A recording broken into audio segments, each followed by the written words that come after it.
Hey guys, Stock Saturday, and it's been a pretty good week. Up about 3.6%, 17,000, which is doing pretty well. The S&P almost couldn't be flatter, 0.01% up for the last 5 days.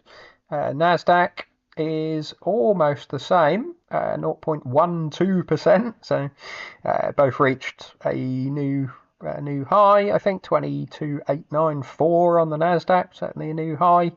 And yeah, on the monthly, it's still looking incredible. Since the April lows just after Liberation Day, it's been sort of grinding higher, I suppose you'd call it. Little rest periods and then higher, and yeah, just shrugging off people's uncertainty, I suppose. But yes, the crypto has been doing pretty well. Had sort of a 1 day shoot up, and everything sort of done quite well off the back of that. My stocks, sort of crypto miners, kind of were going up before then, and since the actual move, haven't done quite as well. But yeah, some of the stocks in here doing pretty well. BlackRock, I think, is at new high, $1,100. Haven't sort of been, able to increase that position just yet. Still need all of my cash for the mortgage next month that is coming up. Yeah, some other bits and pieces. Himax sort of back to 938, even though it has gone ex-dividend, and I got that this week. It was about £350. So nice little addition, considering the stock's back to where it was. And yeah, some of the others, TSMC doing well, Vanguard Emerging Markets above 50, Applied Materials nearly 200. That was sort of 130, I think, back in the lows. So yeah, overall, pretty happy. Again, no earnings this week to speak of, but I'm sort of focusing on what is moving the portfolio. We had the TSMC monthly revenue, so this ties up Q2, April, May, and June. And yeah, not quite as good. 263 billion Taiwan dollars, up 26.9%. Obviously, it's still up quite heavily, down from sort of last few quarters. It's only more than February as far as this year goes, but yeah, still a reasonable number. We'll have to see whether this is a one-off or something worse to come. Obviously, this affects a lot of semiconductor companies, your Nvidias and Apples and Broadcom, Qualcomm, people like that, AMD. So yeah, we'll have to see what their results bring. But I mean, sort of know TSMC's results are going to be pretty strong after the April and May numbers. So yeah, good overall. So we had the remainder of the Bitcoin miner updates. CleanSpark came out with theirs. They've sort of changed their layout of this a little bit, put it in a table rather than sort of just text form. 685 Bitcoin produced. This is after reaching 50.0 exahash exactly. A little bit sort of on the button there. Average for the month was obviously lower because they've been expanding in June. Average efficiency was 17, now down to 16.15, so that's pretty good. It helps with costs. We did have quite a big drop in difficulty for the last couple of weeks, and I think the adjustment is today back to sort of where it was. So mining is expensive again. So they need that efficiency. Total Bitcoin holdings 12,608. They sold almost all of the month's production, 578 out of 685. So they're choosing to sell at the moment, which I'm fine with. And yeah, not a huge amount else really. They have said they're on the way, paved the way to 60 exahash. Haven't really given a concrete timescale on that, but yeah, I'd still rather they all just sort of calm down a little bit. Marathon saying they want to get to 75 by the end of the year. I kind of thought they had paused, but yeah, I guess we'll keep getting difficulty going up, and I do want to be sort of getting out of these potentially in the next few months if we have a decent run. So we've got a couple of updates from Hive Digital, my sort of riskiest, I suppose, high cost miner, high leverage miner basically. If price goes up, they sort of stand to gain the most, and they did do well off the back of this sort of last week's move, certainly. Yeah, they have mined 164 Bitcoin for the month due to sort of increasing hash rate, 139 in May, so 164 is not too bad.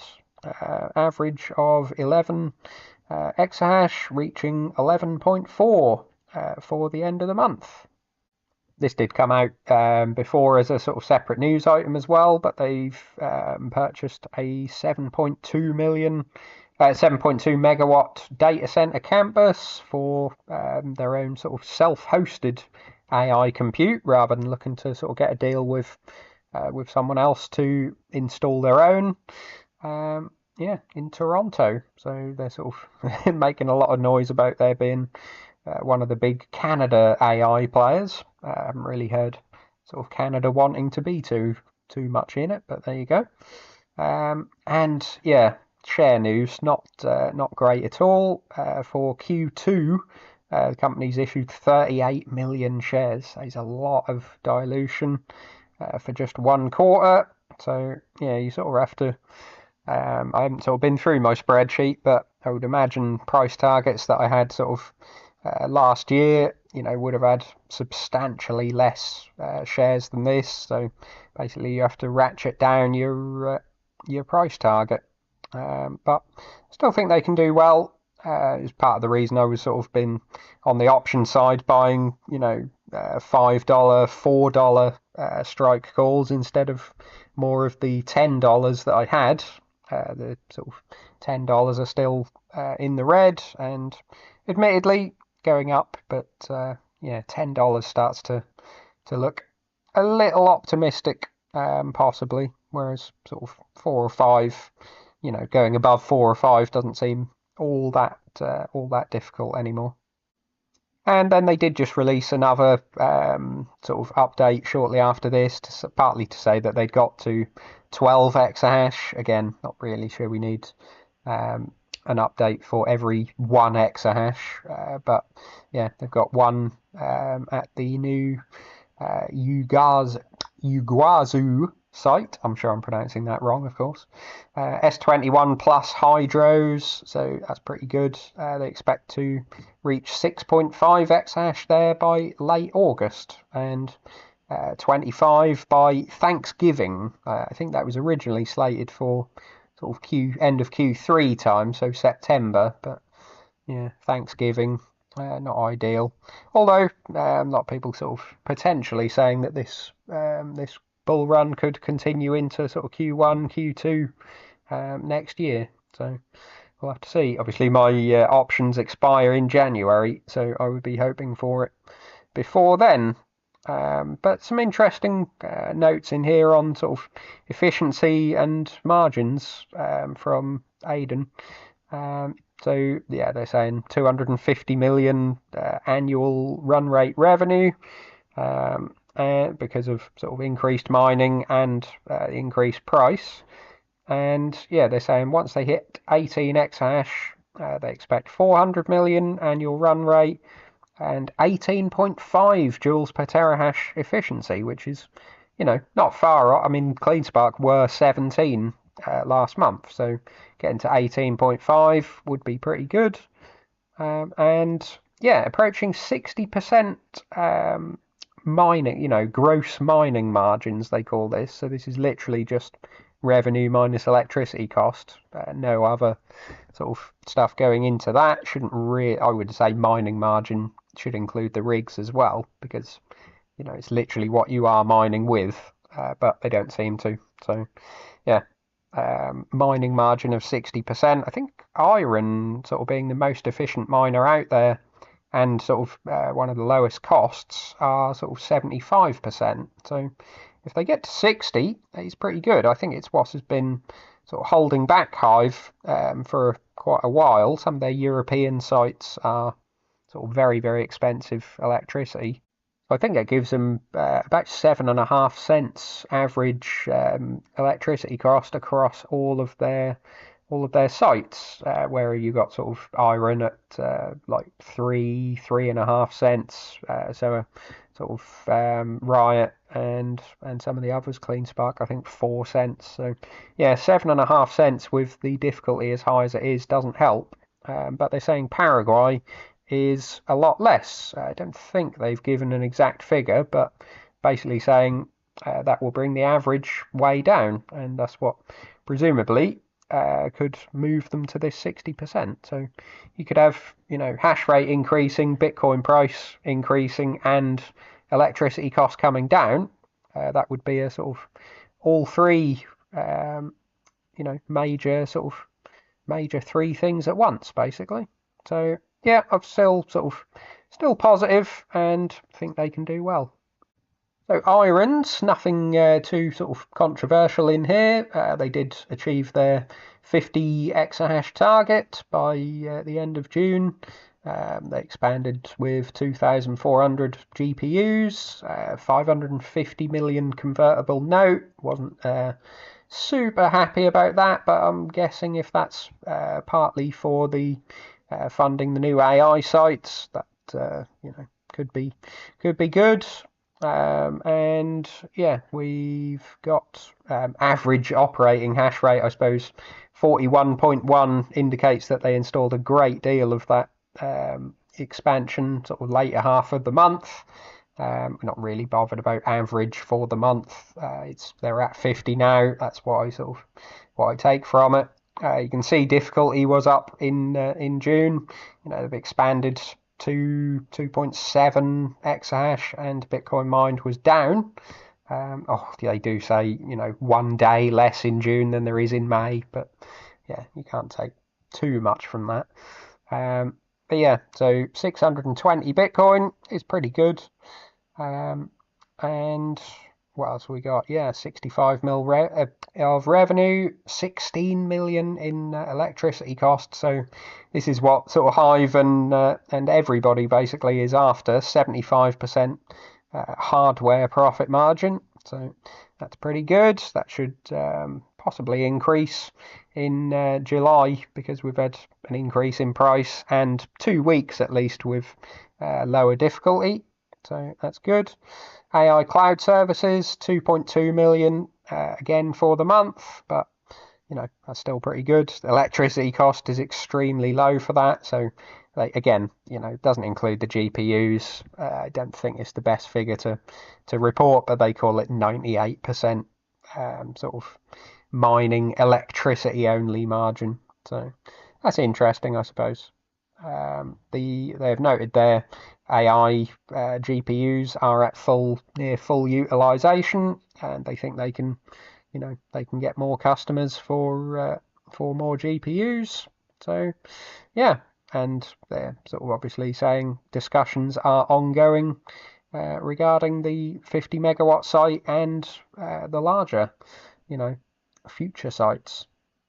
Something that is certainly moving the miners at the moment, the more AI focused miners, so your Irons and Cypher and Riot, people like that.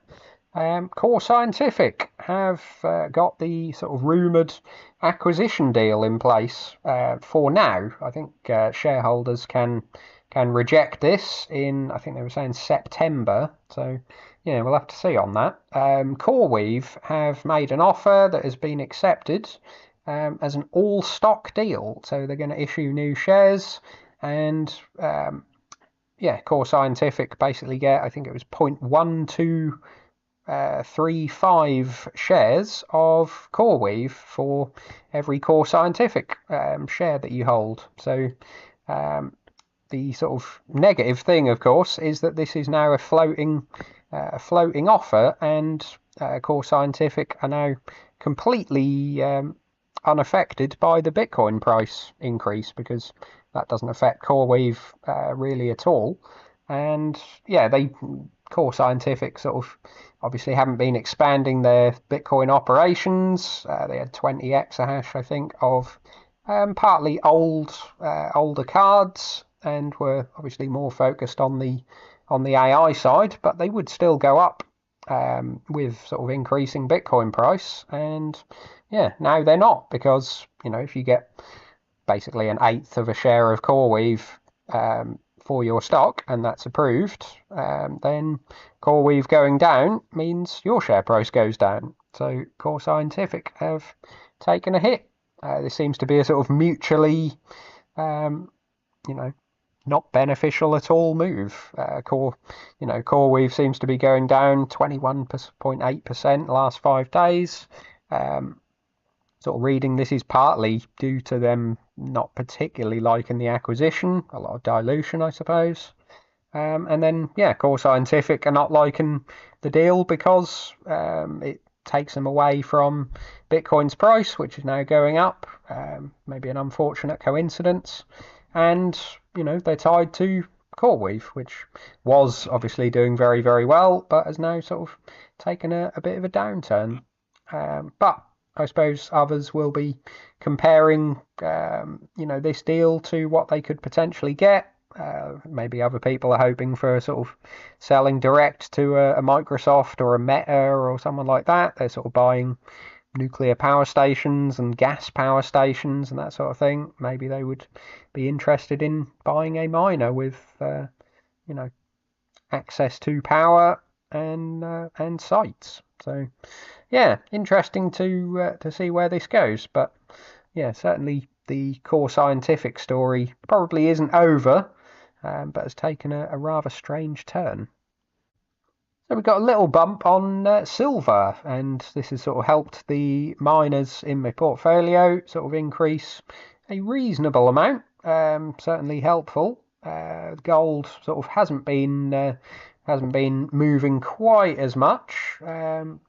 Last sort of few months, basically been consolidating, I suppose you'd call it. A lot of people getting impatient, just wanting up forever. You got to remember sort of beginning of the year, basically we're at 26.40 and now at 33.50. Gold doesn't do that in an ordinary year. You mustn't get sort of too impatient. Silver, I suppose, people almost have a right, I suppose, to be a little bit more impatient. Silver is in supply deficit quite heavily, and has been for the last sort of 5 or 6 years, and is forecast to be for the next couple of years. And yeah, at least sort of in the last week, has broken out sort of a couple of dollars higher, and this is basically high for many years. Actually, you look back sort of 10 years, can't go back more than 10 years. You have to pay for that, I think. But yeah, it's certainly starting to peak up. Everyone always says silver follows gold, lagging a bit behind, but then goes much harder. So yeah, we'll have to see. Had quite the move on copper as well, after Donald Trump putting a tariff of, I think, 50% on incoming copper. So yeah, last month it's all been somewhat increasing. Took a little dip and then went up 50 cents. It should be noted this is US copper only. You get the sort of London LBMA copper has sort of barely moved, and I think is still in the mid $4 or $4.60 or something. So yeah, it's they're not all going up. A lot of people sort of have non-US focused miners, mining in sort of Middle East, Africa, places like that, or European sites. I've got KGHM. They do a lot in Poland and that sort of thing. They're going to not be focused on the US sort of COMEX-led price, and so maybe don't go up as much as you'd be hoping. But yeah, I think US sort of price would affect everyone basically, and it just highlights that they see it as a strategic metal, critical metal, whatever they're sort of calling it at the moment.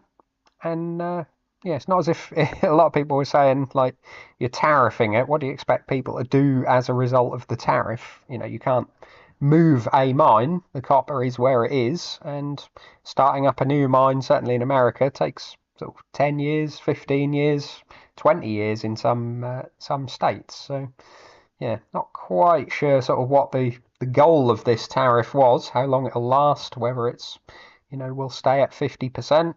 But yeah, certainly on the US side, it went a bit crazy. So, economic news for the week. We're sort of fairly quiet Monday and Tuesday and Wednesday, really. Thursday got initial jobless claims and continuing, both lower than expected. Continuing, I suppose, was lower than expected, but still up from last month, or last week rather. Last week was revised down slightly, so it is only up by, what is that, 1,000 jobs from what was last week's read, but yes, it's still fairly high.